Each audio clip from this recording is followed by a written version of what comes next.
In this video, I'm going to install this 12-volt off-grid mini split air conditioner in this RV, but I'm not going to install it where most people think I would install it, and that'd be to mount that rear unit on the back of the RV. I'm not going to do that, because if I did that, I'd have to drill holes in the back wall and find somewhere in this very limited space to put it. I would also have to figure out where to wire it, since the batteries are up here just under the passenger seat, basically in the front of the coach. So I've come up with a different solution. I'm going to show you where I'm going to put it right now. I'm going to install it right up here next to the standard 110 volt. Since I've already gotten rid of this antenna and gone to an indoor unit, I'm going to use the hole under this antenna to run the high and low pressure lines as well as the power cables, so I don't have to drill any extra holes in this RV. That means I need somewhere to put this indoor unit, and I've decided the unit is going to go right here. I've already replaced the valance and the shade that goes here so that I have more room to build another little bracket and install this indoor unit. It's going to go right here and blow into the RV. And I'll run my suck later in the video and talk about why I'm doing this.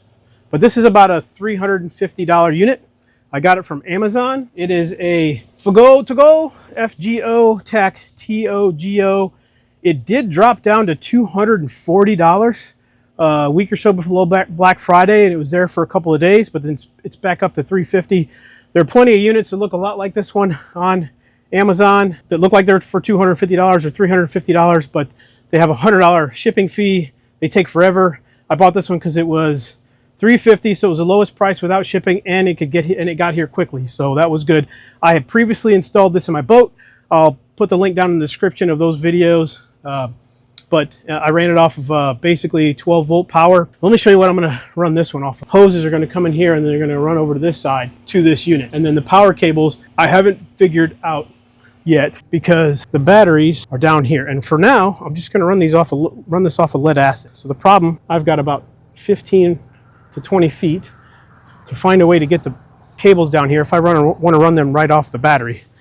There is another option that I haven't really explored, and I'll show you that here in a minute. So the first thing I'm going to do is take this apart, take the panel in here apart, and show you where I think the wiring and everything else is going to be routed before I start to mount this thing. Before I open up those panels, I want to show you what I bought to help me install this. So I got 20 feet of 2/0 2-gauge wire, because this unit comes with 8-gauge, I believe this is 8-gauge wire. And I installed this in my boat directly to a 12-volt battery and also to a 12-volt power converter. And these wires got pretty darn hot, even at the short distance. And the manufacturer on Walmart.com says to just put some Anderson connectors on this and then run it to your power source. And it says unlimited distance. That's absolutely not good, because even when I did run it on the battery, I got a low voltage signal. So this is temperamental, and it will turn off if the voltage is low, which is going to be an issue with lead acid batteries, especially when the generator or the alternator is not running. So I did do the research, and over 20 feet, you want 2/0 cables. So that is what we're going to run. So obviously running these thicker cables through everything else here is going to be one of my challenges. But hey, if you get any of these other units, this is going to be your challenge as well. And I got a fuse. This is a 150 amp fuse that I will run at the hot cable, and this is where the cable will connect. And I also got these clamps, so I can clamp everything down up top. And then these solar panel mounts, and I'll talk about that more when we get on the roof. That's what we're going to use to mount this bad boy, is a solar panel mount. The last thing I have, I wasn't going to show you, but is just the tools that I'm going to need to cut the wiring, crimp the wiring. So I didn't have that already, so I bought that. And then this land, I don't know what it's exactly called, but this was my plan to cover the hole that's existing for the antenna adjustment, and then run, I know these cables are a little bigger, so I'm gonna have to open these holes up, but then run these through this. And then this would be facing the front of the RV, so that, you know, the water and air intrusion, and then I would be able to fill it with some, and then cover it with a tube of Dicor. All right, with everything opened up here, let me show you the game plan. You can see there's a lot of wires back here. The cable wire, it comes down from the hole, and that controller, it was broken since we got it, twisty thing. So that was just covering the hole anyway, but no wires come down that hole. And if you see here, we'll have enough clearance to run it over, and then I can maybe get some cable covering stuff. But the cable wire comes down in its own hole right up here, right in this corner. I may just have to open that hole up a little more, but basically keep the same hole, just open 6 to 8 inch thick roof. So we're definitely going to need a long drill bit to get down there, but I'll be able to do it and then fill it full of some silicone and cover it. But that's the plan. Or maybe order another one of these, and I think that's what I might do. Order another one of these because, and like I said, I've got to open these holes up some because let me show you what we got here. Up there is a hole, and that all that wiring goes this way.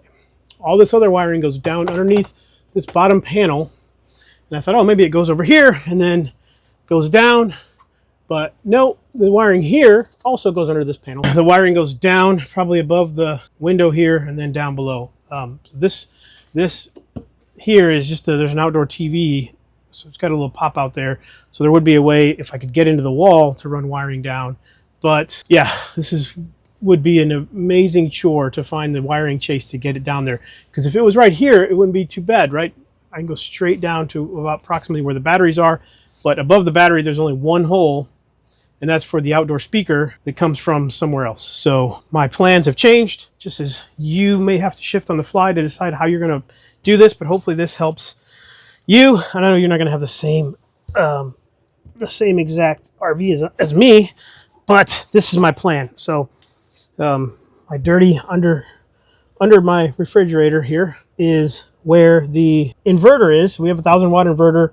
The only thing this inverter runs is a refrigerator while we're driving down the road. Previously didn't run anything, which is weird. When we opened this up and looked at it, nothing was plugged in here, so I ran this power switch here. So this is it's a full video on that, so that the fridge can run on battery power while driving down the road, which is really the only thing we care about. But we've got, it looks like 2-gauge wire. So we've got our own 2-aught wire that are coming into terminals here. So I've got to order them because I don't have any, but I do need to order, I'm going to order a bus bar, 2 bus bars. So this wire is going to, these wires have enough wire to run these to a bus bar here, and then back into here, and then up there. So that's where it goes.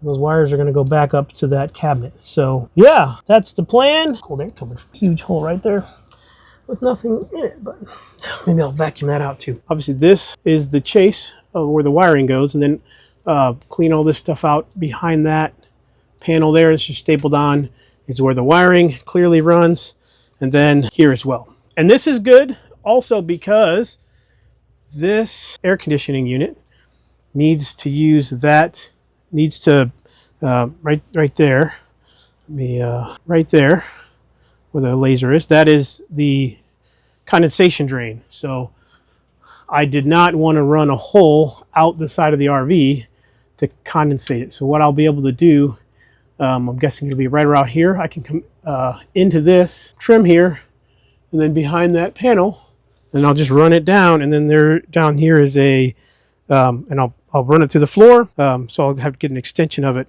and then run it down next to or out of that storage compartment there.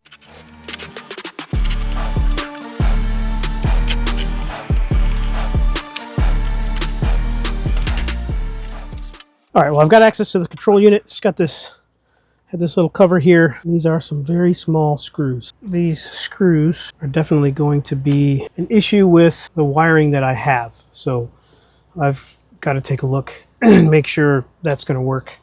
Again, I can pop this open once I get up on what's on the RV and then wire these in. But to be able to do it now and prep it while I'm not sitting on the RV is preferred, and it's warmer in here. So yes, this is going to be a challenge. I don't want to cut these wires and then step up, but I will if I have to. So pretty simple setup though. Well, I got it back together and I flipped it over, and I'm realizing that I'm not even going to get much done today because I thought I had everything I need, but I don't think so. So my plan is the kit for this comes with these larger bolts. It's got 6 of them, so I'm going to run obviously 3, but I'm not going to run this right against the roof of the RV. I think I could get away with it because you look at most of them and this is the only gap that holds it against the back of a semi. Clearly that gives it enough to pull enough air through and across the coils, the condenser there. So there's enough air that would come in the sides that it's not a big deal, but I do want it to get some air. So I got these mounting brackets clearly for a solar panel. And the plan is going to be to lift it off of the RV roof by just a little bit. So I think that is good. The problem is these bolts are too big for these brackets. So I either have to drill out a larger hole, and then these are too small for the plastic and the O-rings. So yeah, I either have to drill these slots out a little more so that they fit, or I have to go and order new hardware. And this is pretty hefty hardware. So there's quite a bit of it here. So I prefer to not buy new bolts, but that does require me going inside and drilling out 6 of these. I guess 4 would probably work, but I'm going to do 6, and then we can figure out where on the RV it goes. So the other change of plan is a couple of these actually are small enough to fit onto that controller. The problem is those are for, I think, 4/0 wire, not 2. So what I'm going to have to do is order some 4/0 wire, which is fine. You know, eventually I want to put some 12 volt or lithium in this RV, but so I'm going to need this then. But since it is a smaller run and not down over, it's a smaller run, I can get away with 4/0 wire. Obviously, it's much better than what's on there, the 8/0, so we should be good once I order that. So I need to order that.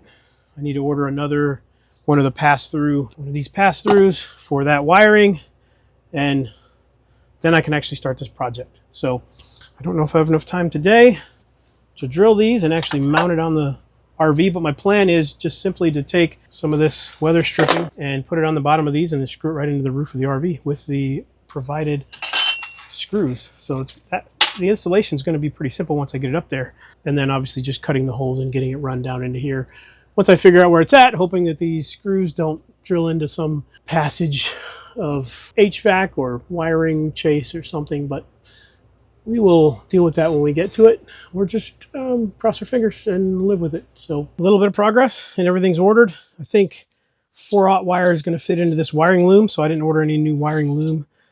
So that's going to be good. And then I went went ahead and I didn't drill these out. I used my Hyper Tough super cheap Walmart die grinder with a little die grinding bit, because once you get if you get the drill bit in there, it spins the whole thing. So that worked out. And then I got some of this putty, so weather strip putty on these, ready to go. Well, you know, I'll get up there, I'll peel this off so it's not sticking to everything.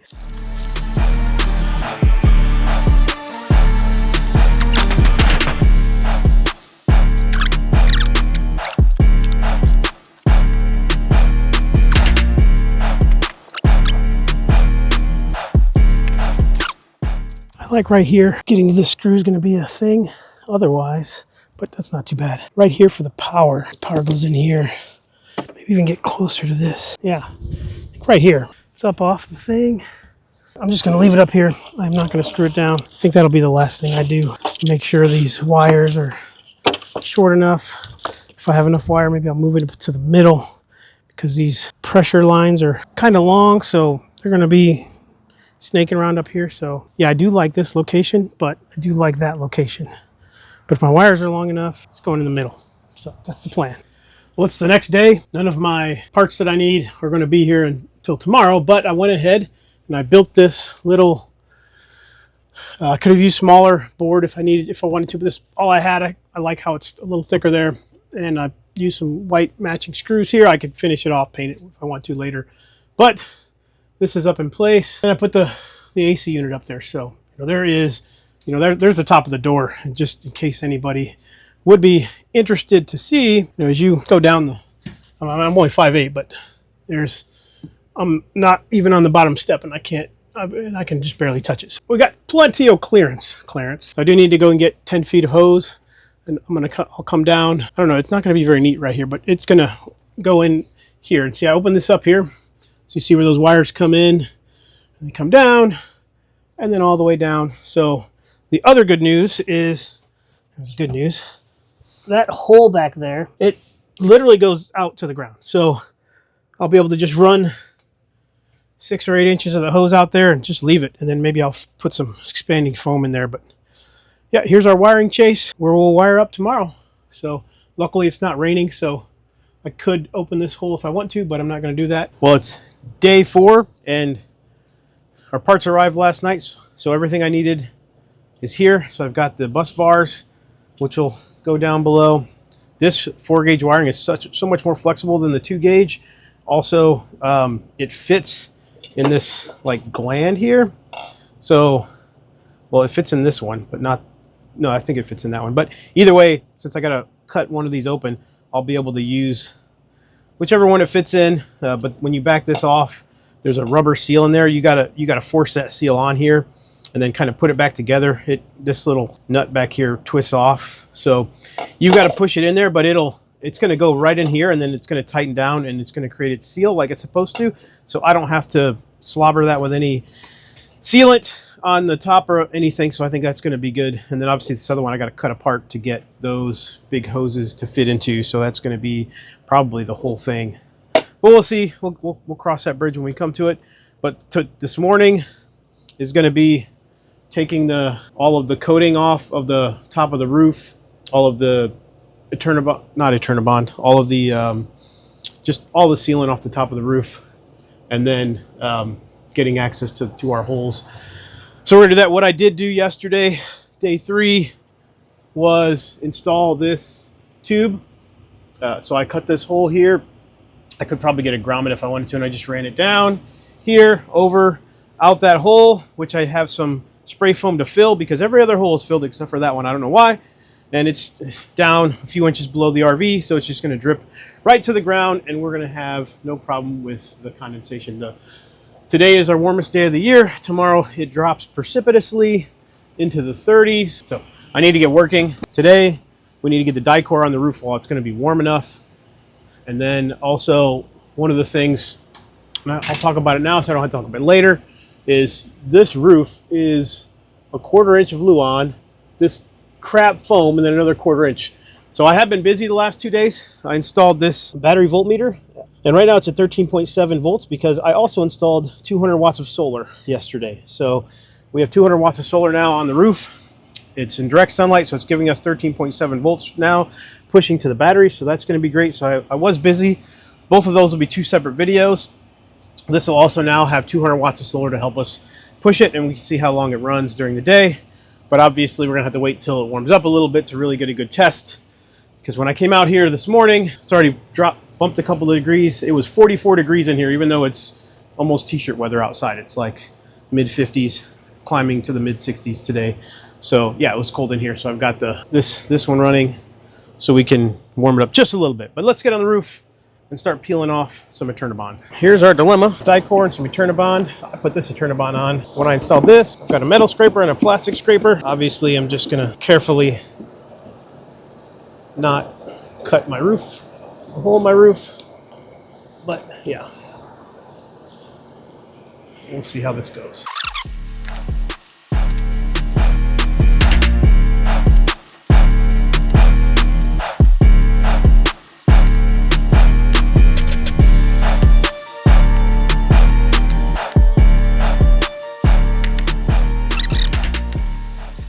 Well, scraping off old die-core and Eternabond is not fun, so got these 2 off. I probably could have left some of this on if I wanted to, but I want it clean as possible, and then I'll cover it up, clean it up. Now this one, I broke this. I just went ahead and broke it off. It was in my way.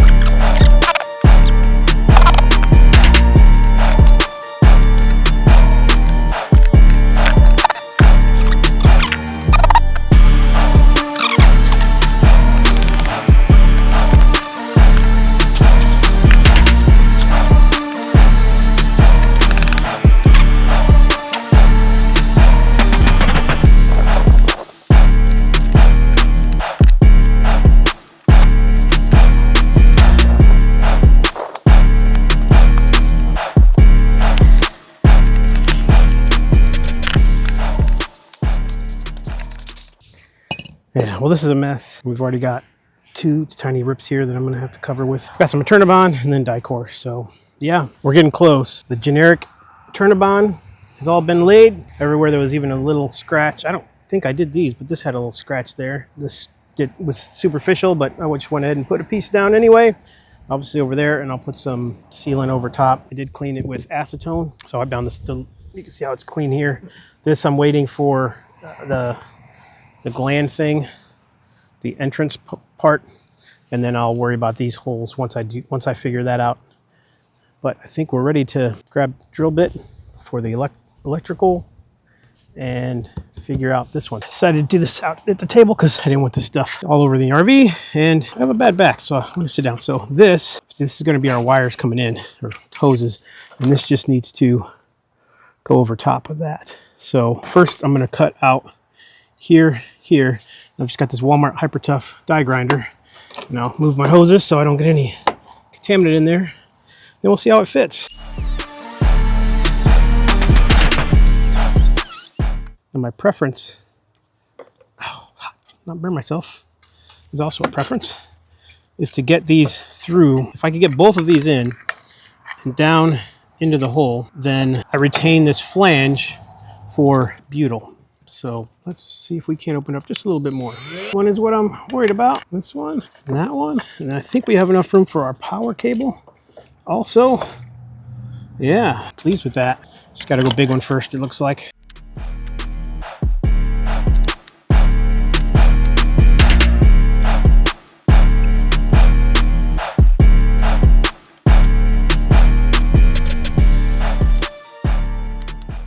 Got this open again. I'm ready to put these wires on here. That's good, I guess.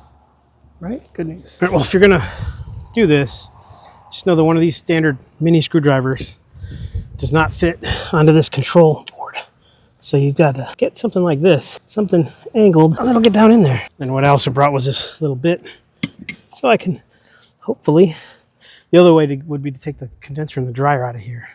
It's the only other way.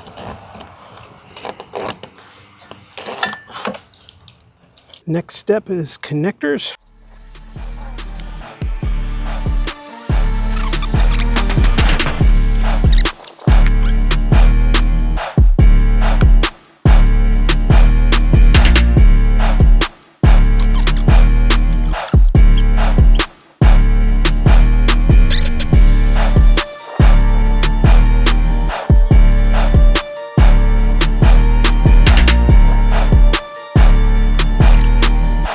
All right, I laid out my wire as far over there as possible. Now I need to open up my hole so that I can actually get this wire down in here.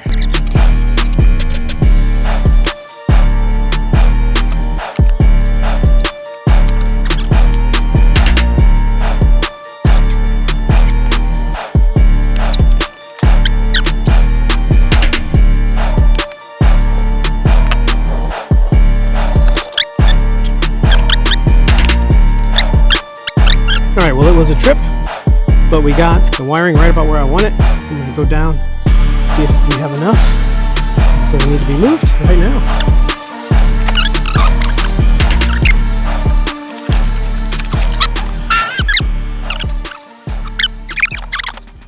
Well, I got the wires in, but over here, this hole is actually quite large.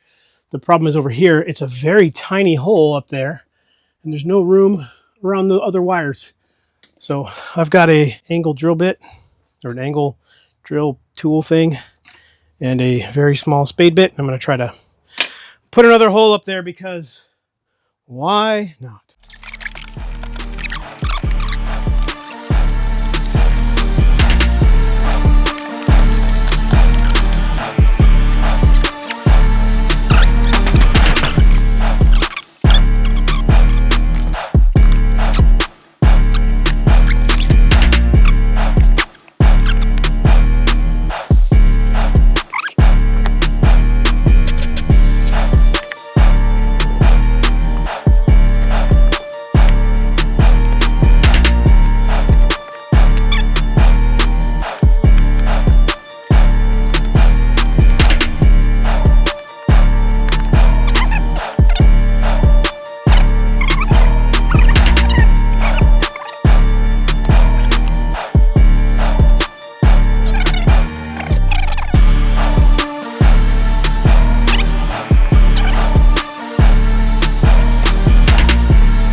While the camera battery was charging, I just went ahead and finished this up here. I think it looks pretty good.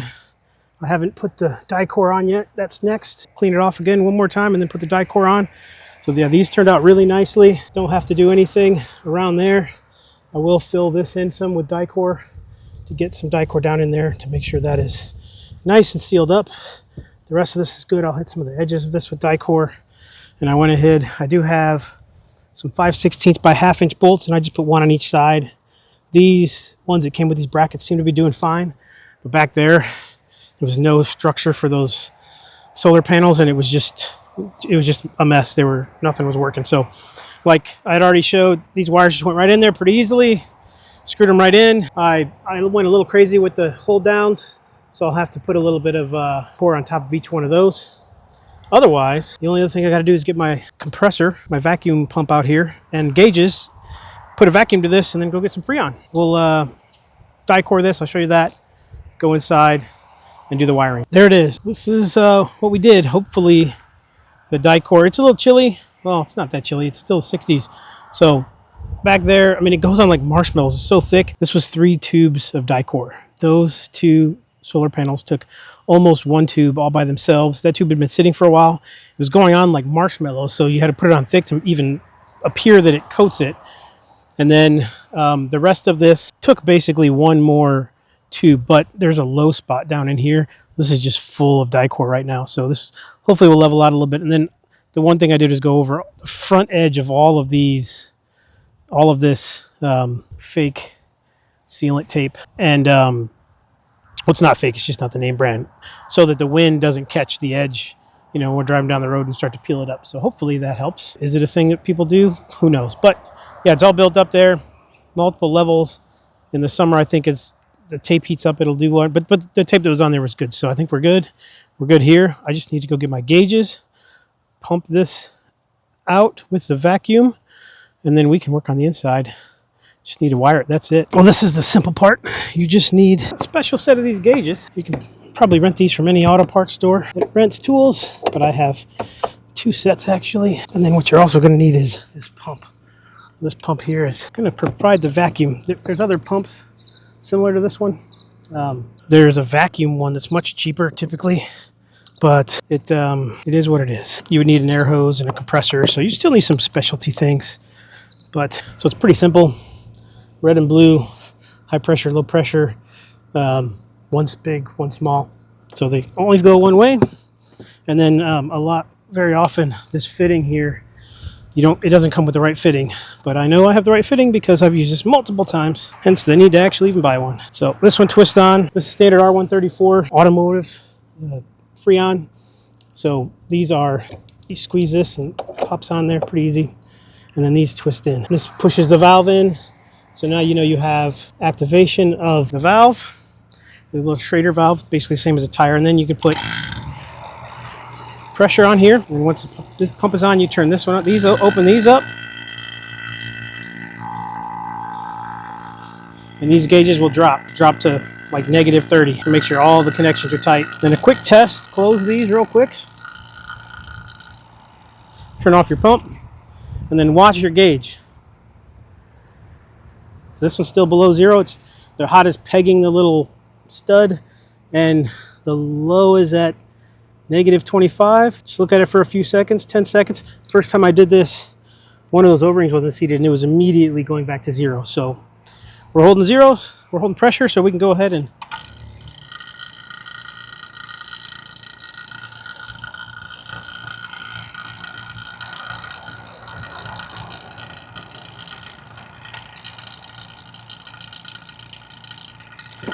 going to set this down here, let it go. Let's go inside and finish up our wiring. I'm going to take the first one off. I'm going to do one at a time since we got power going to the RV. All the fittings on these bus bars are 13mm. Decided on a quick change in strategy. Instead of making a whole nother bar, there is a whole lot of wire back here. These are coiled up back here. So because this is a very specific end, I think I'm just going to cut these cables. Cut the cable, peel back a little bit, cut the loom. I'm going to make an end on both of these. This will be what goes to the bus bar.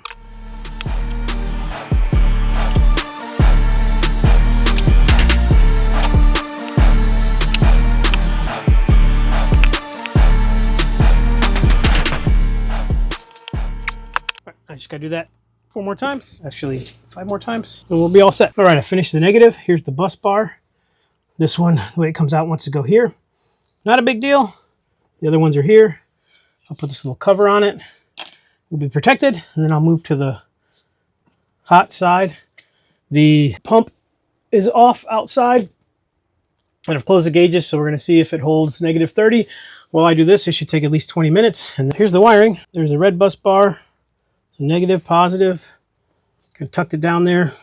Got new hinges for this drawer sliders. So let's see if we have power, because we should have power.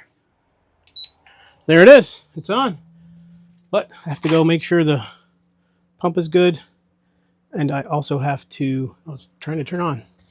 I also have to put Freon in it, or else it's not going to work at all. Well, online this says it takes 600 grams, which is like 22 ounces. So really about one of these. The problem is this leaked a lot of oil out, so I got an oil charge.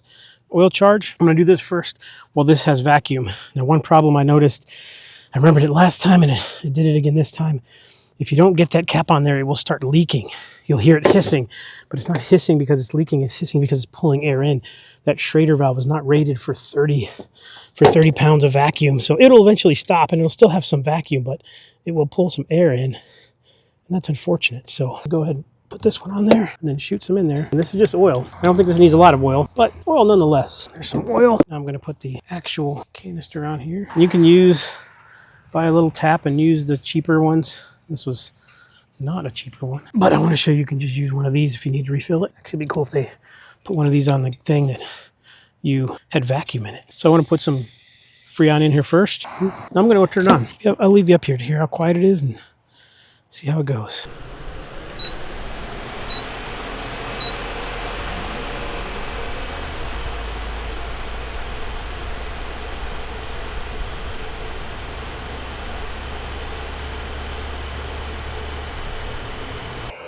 All right. It's quiet. I had to start the RV because we dropped to 11.5 volts. We are on 30. This thing feels empty, so a little more, we're good. Well, inside, it's actually pretty cool, quiet. It is kicking out some cold air. I've got it as low as it'll go, which is 3. I think that's a 3 degrees Celsius. Typically, 10 is fine. When I'm at, 10 to get it cold. When you're sleeping at night, you want to turn down even lower. So, still 68 degrees in here. So I don't have a thermometer, but that's cold. That is cold. Portioning valve is cold. We're getting cold air. So yeah, it's at 3.97. It dropped to 11.8. Wires aren't even hot. Not even a little bit. So yeah, it's feeling good in the neighborhood. It's quiet. Well, I've been meaning to do that job for quite a while, and I'm glad it's finally done. So both CountryMod and OutEquip reached out to me. One, I can't remember which one reached out first, but I was still living in Virginia. I couldn't get back up here, and I didn't have a project for it. I even thought about putting it on my Durango. We talked back and forth. It might have been OutEquip, and I just couldn't get it. Even if they sent it to me, I couldn't get to a project. I didn't have one, or the time. Mostly was the time to install it. So I didn't get that. And then the other one was more recent, and they were like, "Hey, we want to send you one." But I would have to pay for it first, and they'd pay me back with PayPal, which I guess would be interesting, but I didn't want to do that. And as you saw, if you watch my boat video, I already installed this thing in the boat, and it worked great. I used it all summer. And the best thing about it is it's only $350. I think I said earlier when I was getting ready to make this video, I looked online because I was thinking about how I talk about this thing, and it said it was only $250. So, but when I went back on, it's back up to $350 now. But $350, the other 12 air conditioners are closer to $1,000. And then, I probably would have put it up there in that where that vent is if I had another one of those. I mean, it's too late now. I've got all my, I'm committed. But the wiring for that, finding a chase up there in the ductwork, I mean, it's doable, but it would have been a nightmare. So that would have been the biggest thing. I think I would have needed, that was what, 40 feet of wire, I think. So that just perfectly fit where I needed it to go. So any more or any less, it wouldn't have worked. And then that 2-aught wire would have been a heck of a pain to get through where we put it through. But it doesn't look too bad right now, and we're happy with it. So I said I would talk about at the end here what what the plan is. So why did I put it here and not in the bedroom where, you know, you're going to be sleeping, you want to be cold? So the answer to that is that the real purpose, you know, we have a generator on this RV. When we boondock and when we've stayed at Cracker Barrel, we just run our generator. Everybody in the parking lot that we've been with runs their generator. I remember one time we pulled up and our generator, somebody parked, the one time it was really full. Somebody pulled in next to us with the tow behind, and then they set their generator, loud, obnoxious, standard style generator on their, because it was hot and they needed to run the AC, on the back of their truck, which is right next to the bedroom in the back. So my wife and I just heard all night. It was so annoying, but it was just a little extra loud white noise. So put a little music in the background too, and we were still able to sleep. But our generator's not too loud, and it's all the way in the back of the RV. And most other people with their generators aren't too loud. They're about the same noise level as ours, and it's just kind of a white noise in the background. So that's a long-winded talk about our generator. So we don't necessarily plan to stay overnight with lead acid batteries. There's no way we're going to stay overnight and run this air conditioner. It'll last about 2 hours on this. So when it gets warmer, like I said, it's going to drop. The highs right now today was the warmest day of the next like 7 or 8 days. Maybe it'll get a little warmer later in the week, but in two days, it's going to be the high is going to be 38. So not going to be able to test this out very well. But when I'll test it. I know this thing runs for almost 4 hours on eco with one 100 amp hour lithium ion LiFePO battery. So this is 200 amp hour, in essence 100 amp hour, because they're two lead acid batteries. You don't want to run them all the way down. Technically, our solenoid is broken and it's basically, I think, closed. So we have another 100 amp hour with the engine battery, but I've got that on a switch so it turns off and it doesn't mess up, and we can still start the RV. But these two batteries down here, we're going to get about 3 hours of life out of them, maybe if that. So the plan is not to use it to sleep at night. We'll use a generator. What this is for, I'm finally getting to it. This will be a lot of talking at the end. This is so we don't have to turn that one up there on while we're driving down the road. Because one of the most annoying things is that we're going on a long trip. The cab AC does not keep this RV cool, and it'll exceed 70 degrees, 75 degrees, get to 80 extremely quickly with sun, and even if it's raining and it's hot outside. When it's warm outside, I think the heat from the exhaust and the underbelly of this thing radiates up, and then the heat from outside the sun just bakes down. So it will get hot. You can feel it on your back, even though the AC vents are blowing on you there in the front seat. So this is going to turn on while we're driving down the road, so I don't have to run the generator while we're driving for 5-6 hours. Because if we're going to an RV park that has full hookups, and we did last summer when we went to visit my daughter in Charleston, where she's in school for the Navy, there's zero reason for the generator. We drive there, plug it in, but we did run it for 4 hours, actually 5 hours, because we stopped at Buc-ee's, maybe almost 6 because of that, only to cool this RV down. So with this, I don't think we're going to need that. It's going to cool, and this is the only area, right? We don't use the bedroom while we're driving down the road. So we really just need to cool this area, and I think it's going to do a great job. It did a great job in the boat, and with the slide in and this cool, I think it's going to do great. So stand by for some tests in the near future.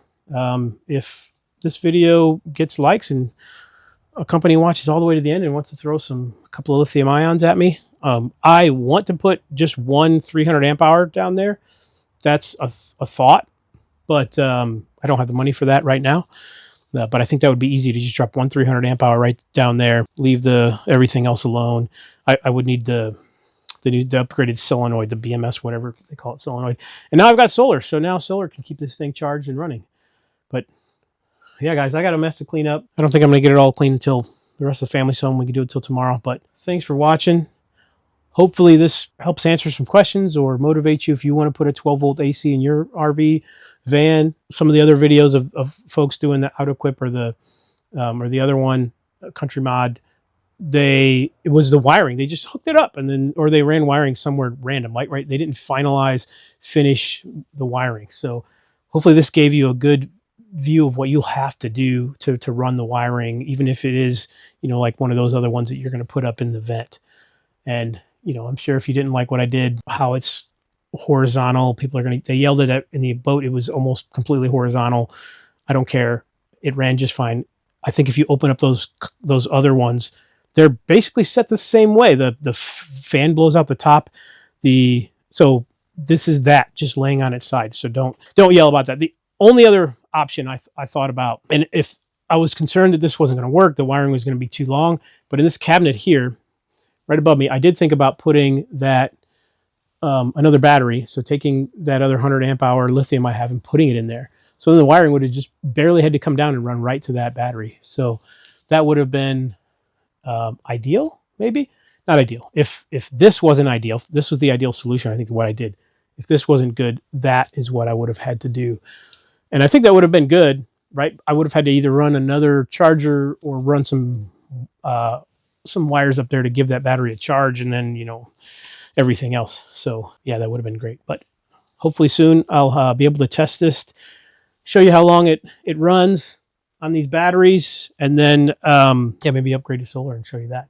But we'll see how it runs going down the road. And yeah, like the only problem really that I had with this is that Schrader valve, and I didn't want to.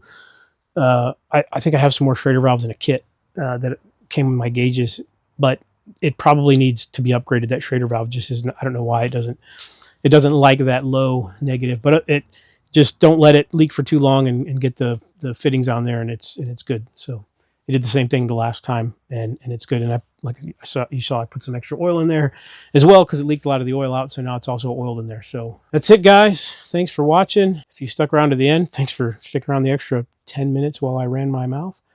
And we'll catch you on the next one. Oh, like, subscribe, and the bell.